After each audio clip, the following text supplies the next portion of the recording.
If you went through a real bad experience, it's a good experience because these are invaluable. The value of lifetimes of experience definitely cannot be thrown away, it's needed. The memory of experience is the only thing which can bring wisdom to you.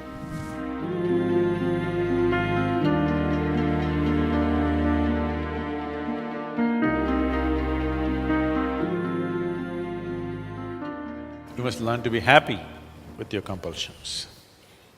Anyway, you have the compulsion. If you're not happy with it, now you have two problems, compulsion and unhappiness. At least if you have one problem, it's easier to deal with it. You have your compulsions, learn to look at it joyfully. This doesn't mean you're happy about your compulsions, you are happy. Why always we're talking about joy and love and things is to keep the mind pleasant, to keep the emotion pleasant. Because when your mind and emotions are pleasant, you are flexible, we can do many things with you. When your mind and your emotions are in unpleasant, you become rigid. Nothing can be done about you. So already you have one problem, don't create the next one. Unhappiness is unpleasantness. Now when you're in a state of unpleasantness, nobody can touch you, nobody can help you, nobody can do anything with you. If you're in a state of pleasantness, you're willing to be molded into a different shape, isn't it? When you're in a state of unpleasantness, you're not even willing to be touched. So, unhappiness is a bigger problem than whatever damn compulsions you have. A far bigger problem, because now you cannot be touched, you cannot be molded, you cannot be helped. So first settle that. Whatever the nonsense you are, first thing is learn to be joyful and loving. Now, it's easy to work with you, it's easy to help you, it's easy to reach out to you, it's easy to do things with you beyond your likes. Because your likes and dislikes are the basic compulsions. If we have to help you out of that, you have to be in a pleasant state. If you're in an unpleasant state, we cannot make you do something that you do not like. You will do only what you like. The more unhappy people are, the more they will insist, I'll do only this is how I am. Joyful people are flexible. You can make them dance, you can make them cry, you can make them jump. They'll do everything when they're happy. They're flexible. Don't lose your flexibility. That's the most important thing. That's the reason in the morning yoga, starting with your back. Slowly you'll work up to the head. Because flexibility is key. If you become fluid, it's great. From being solid to become flexible, then to become fluid, then to become gaseous, then to become nothing. That looks like a progression, isn't it? So, it's important to keep yourself flexible. Flexibility is not possible when you are in any state of unpleasantness, either in the mind or in the emotion. So that's the reason why being joyful, being loving, being happy, being peaceful is important only for this reason. So don't create double problem, you already have enough. And these are not the only compulsions you have many more. And the very purpose of samyama is to bring all those things that you have hidden out. Because if you bury it, it will only grow.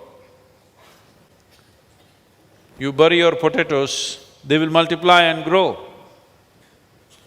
Karma is like a sack of potatoes. The deeper you bury them, the more they will grow.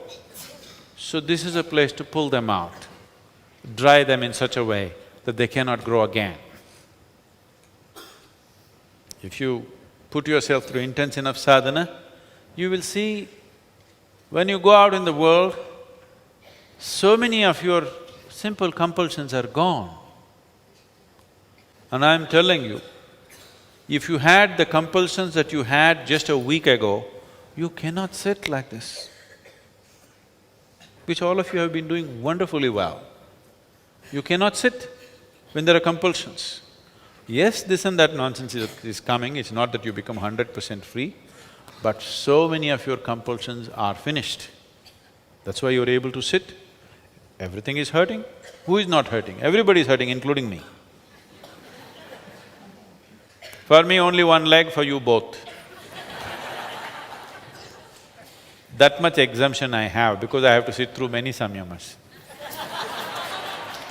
Only one leg. For you, both legs. It's hurting, that is the whole thing. Hurts, I want to get up. Get hungry, I want to run and eat. Feel like this, I want to go and pee. That is what… we've outgrown that. Very hungry, but it doesn't matter. Very painful, it doesn't matter. It's a terrible compulsion. Most people won't bear it for 2 minutes. They'll hop around. Now you're just sitting. And somebody sitting next to you, they're also doing ba ba boo boo boo.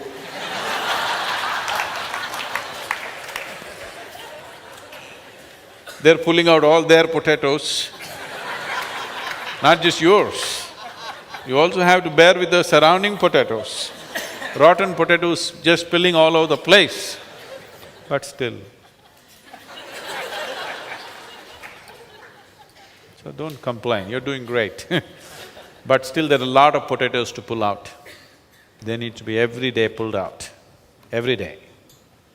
Just doing it once a year, 7 days is not good enough. Every day, you pull them out, dry them up and keep them in. Dry them to such a point where they cannot sprout again. Then it's okay, potatoes are useful. You shouldn't get rid of your potatoes because all your experience of life will go. Just dry them in such a way they don't keep growing. What is there is there. The same damn potato grows into 1,000,000, that is an exaggerated potato, isn't it? So you dry them and just keep it as what it is. See, it is like this. You have 5 minutes of intense experience, let's say of pain or fear or some torturous experience or something which was abhorrent to you. 5 minutes. This 5 minutes of potatoes will multiply and multiply and multiply and rule your whole life. Wherever you go, that's what you talk about. Wherever you are, that's what you think about. If something moves, you think the same thing is going to happen. Because you're multiplying your potatoes, you bury them and they're multiplying. They will become millions of potatoes, same kind, abhorrent kind. Now, you dry this potato and keep it, it is there. It's a good experience. If you went through a real bad experience, it's a good experience because these are invaluable. What you learn through unpleasant moments in your life is invaluable. If you forget that experience, you are a fool. Only a fool will try to forget. If you are smart, you must remember every unpleasant experience you had without resentment, without anger, without unpleasantness, just in your memory always, so that you never ever get into the same situations again. If you burn your experience, you'll go through the same nonsense all over. We just want to pull out the potatoes, dry them in such a way that they cannot sprout, but we want to preserve the potatoes. We don't want to get rid of them. Otherwise, you'll be again an ignorant fool who'll do the same things all over again. The value of life's experience cannot be thrown away. The value of lifetimes of experience definitely cannot be thrown away. It's needed. If you can keep them at a distance and use them as experience. If you let it grow into you, then it just poisons your whole life. Karma is the only thing, the memory of experience is the only thing which can bring wisdom to you. And it is the only thing which can bind you. And it is one thing which can so heavily poison your life that it can destroy you. So karma is not the problem, how you carry it is the problem. How you carry it is the only problem. Karma is not the problem.